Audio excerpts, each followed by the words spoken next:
Time to gear up and go.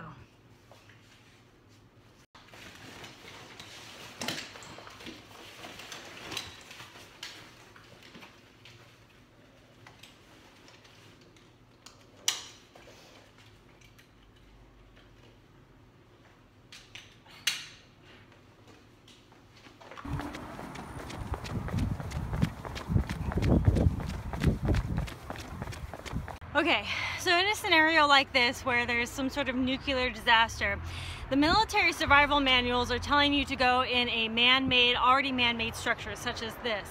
This is a sewage system where it goes straight through to the other side under the road up here.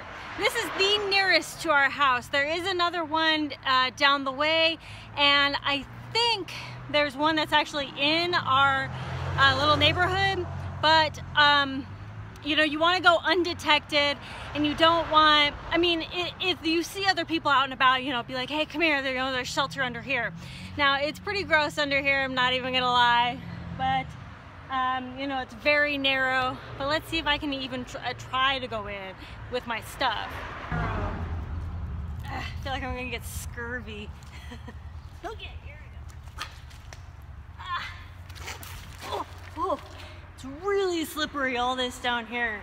But I would assume, I mean, in an actual scenario, I'd be hauling butt down that way and getting kind of in the middle of it. Of course, it says in the manual, you know, oh, it's very echoey. Hello.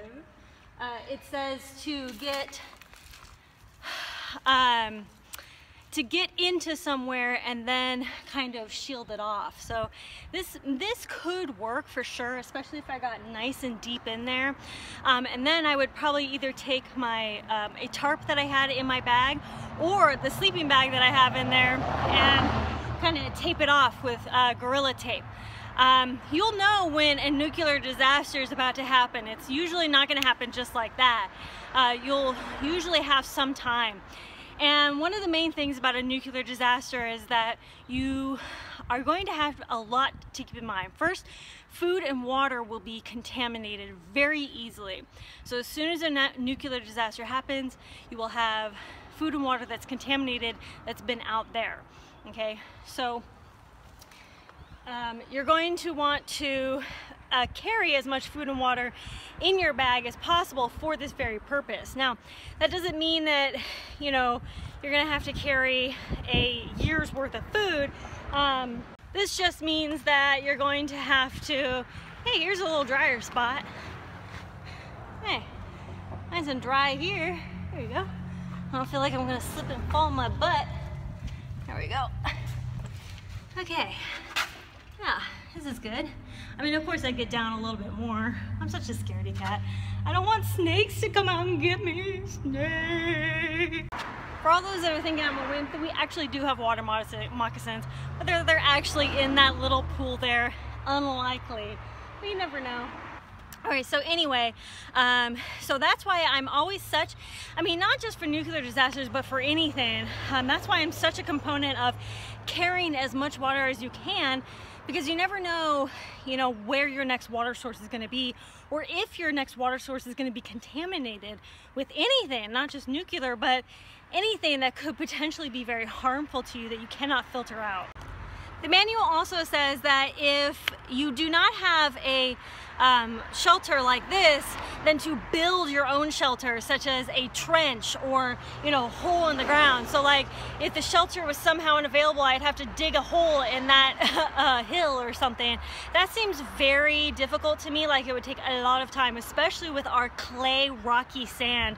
I don't know if that's even possible here in Texas, but in other areas it might be a little easier. You know, you could have 5 minutes, 10 minutes, you could have an hour, you could have a day. The amount of time that you have between the warning and when it actually happens is really up in the air. So I would try to find a spot. Also, basements are really good if you happen to have a basement. People in Texas don't have basements. I would usually, they were suggesting to stay in shelter for as long as possible. Even when it's happened, you need to actually stay in that spot for you know, a good while afterwards to let things settle. And again, you know, you're gonna wanna make sure that you have enough water and food that's not contaminated to get you through that time.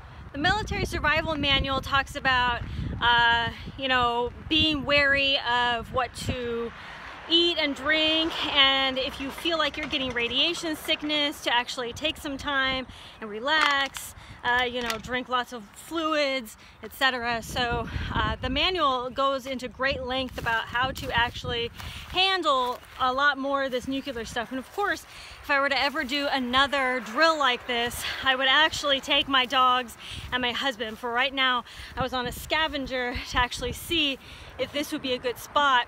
I think so. I think it would be okay. I'm gonna have to look for other spots, you know. So this spot over here goes across the street over there, so you know, I can kind of block off the opening over there and then the opening over here with tarps, sleeping bags, whatever I can, to make it nice and safe inside. The moral of the story is, if you don't have a basement in your home, then get out of your home. That was the moral of the survival manual that I took away. If you do not have a basement in your home, then get out of your home and go to some man-made like sewer, or dig a foxhole or something like that, and stay there until, you know, a little bit after it's actually done. And hope you survive. All right, and that's gonna be it. Share your thoughts, and I will see you tomorrow. Bye.